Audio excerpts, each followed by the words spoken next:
Hey guys, JunkMale here, bringing you an episode of Get Like Me, How to Be Pro Reloaded.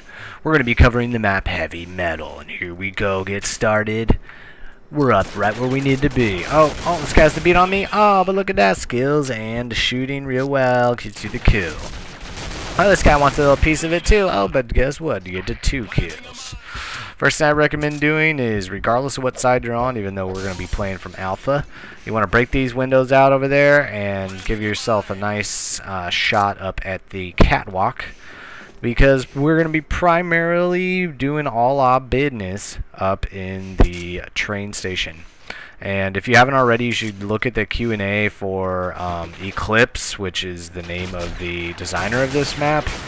And he pretty much actually notes something that I kind of did just automatically, which is control the train station. Oh, there's my team. Look at them. Having a party. So check out what he says, because he mentions controlling the train station, and that is pretty much what you need to do in order to win the game. I'll warn you right now, we actually lose this game. But as you can see, my team is all AFK, and it's fairly stacked on one side, but I wanted to demonstrate that regardless of how stacked one side is, you can still do well. So, I kind of forget a couple times which side I'm on, because right here where I'm standing, not the best spot. I get lucky and there happens to be a guy trying to go into our spawn area, but generally you want to be over on the opposite side where I'm looking right now, because that is where people are going to be entering right from below, and if you're above them and they're trying to enter, you're always going to have the advantage. And you know, I don't really think I'm a decent player. Like, I've been playing for a long time, so I have some decent, you know, basic knowledge about the game, but in general I do well because I know maps and I know map control, and that is how you are. That's how you get to be pro, bro. Because, you know, there's a cap to how good somebody can get, and eventually, you know, when you're gonna face off with somebody, it's just gonna. There's always gonna be these variables of lottos or, you know,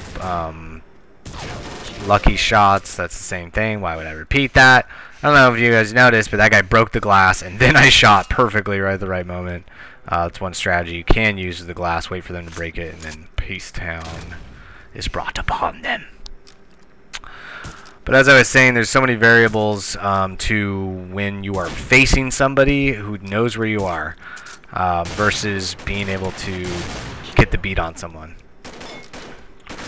Right here, just using all these obstacles, this wall, this whole area, it's kind of the biggest bottleneck.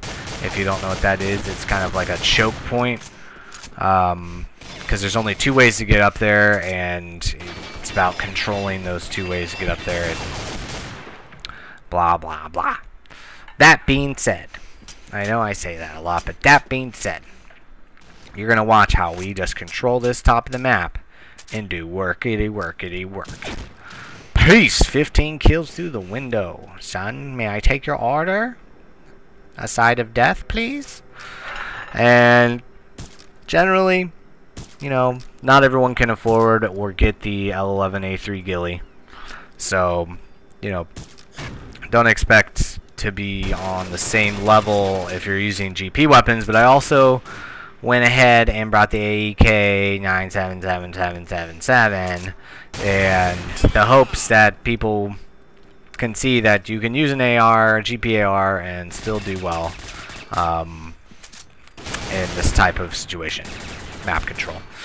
Now, if you didn't notice right there, he stepped on my mine, because I put the mine right up at the top of the stairs right there, and I put it on both sides. And the great thing about that is that you're actually covering 4 points with 1 mine, because they have, or no, sorry, 2 points, 2 entryways with 1 mine, because you know, they can come up from either side of the stairs and still have just the same likelihood of stepping on the mine. Now, I went up in the vent real quick because I heard the thing go off, and I figured, oh, okay, well, that means somebody's up there, but it turns out my mine exploded. So sound is a really good thing to be aware of, because if he had been up in the vent, I would have killed him. So yeah, you're gonna see that I'm doing most of the work right up here. You can see right into their base. I wouldn't recommend doing that a lot. In fact, you'll see that I've changed positions like rapidly. Saw that guy. I'm not gonna go out again on the off chance that he noticed me and he's got his sights there, because it doesn't matter how good I am. If I walk out in the same spot where he's aiming, I'm gonna die. If that wasn't obvious.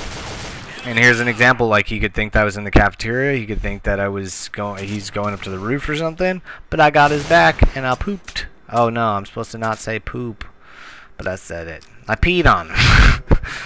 It's a long-range pee. And you know, just switching back and forth. And okay, some people don't like playing this way, and they may complain about, oh well, I'm not going to get as many kills. I'm going to be bored waiting around, not seeing as much action. These sniper shots are insane. But my argument is that the more you die, the longer you spend respawning and the longer you spend running from your base. So the argument will always be, will you get actually more kills if you're spending more time dead? And the answer is you will not get more kills. Generally, I'm on the top of the leaderboard, and I have the highest KDR and the highest score, and that's because I don't spend a bunch of time dying and going into the noob hotspots and not capitalizing on the fact that you can get more kills by staying alive longer. That being said, I want to talk about the hotspots in this map a little bit. I've noticed, for the most part, you get a lot of people gathering to the outside along the catwalk, shooting into the other people's spawn, because, you know, most folks are going to think, oh, if I look towards the spawn, I'm going to see more people, I'm going to get more kills. That kind of is true, and eventually sometimes I'll lose patience, but in this case, you can control this inside of the map, get tons of kills, and stay alive for a long time. Now, I'm not going for accolades. I pretty much am going for KDR and seeing how long I can live, which is my playstyle. It may not be your playstyle, so this might not mean anything to you. But in general, if you're going against a really good team or a stacked team and you don't want to have a terrible, god-awful game, you might want to utilize some of these tactics in order to avoid that. Going on the roof periodically is okay. Don't do it repetitively,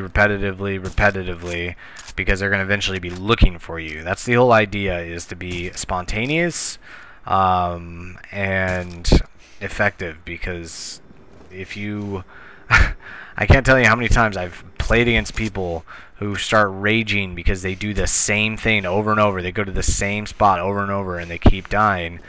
And I just can only laugh at that. And, you know, I'm not totally innocent of it myself. Sometimes I'll find myself in just, like, engrooved in a route I keep taking over and over and over. And like, why am I dying?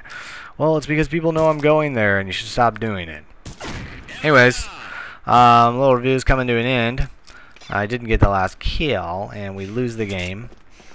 But if you take a look at the score, my clan member did come in at the very end, near the end, 29-6, which is almost 5 KDR. And if you look at the teams, hey, they don't look so bad from here, but they were in the beginning, so shut up.